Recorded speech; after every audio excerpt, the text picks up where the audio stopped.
ఏమండి చెవి చెవి అని చెప్పి ఓటేయించావు కదా, ఇప్పుడు ఏమైందో చూడు. అబ్బాయి రాగానే బయలుదేరిపోదాం. ఈ సామాన్ సర్దమంటా? సర్దుకొని ఏం చేస్తావు? ఈ డ్రైనేజ్ కూడా మనతో తీసుకెళ్లాలా?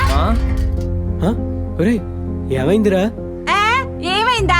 రోజు ప్రతి ఇంట్లో జరిగేది ఈ రోజు మన ఇంట్లోనూ జరిగింది. ఏమైందట? ఏమైంది? ఆ చంద్రగిరి రోడ్లలో జాగ్రత్తగా వెళ్ళమని చెప్పాను కదా. ఇంటిల్లి పాలంతా బయలుదేరు తీర్థయాత్రలుగా. అవును, పోయినసారి ఓటేసి చేసిన పాప ఉంది కదా, అది కడుక్కోవడానికి వెళ్తున్నాం. సర్లే, సంక్రాంతికానికి కుక్క తీసుకోండి. ఓటు ఎవరికి వేయాలో తెలుసుగా. మనం ఇచ్చిందే అది. ఎవరికి వేయకూడదో బాగా తెలుసు.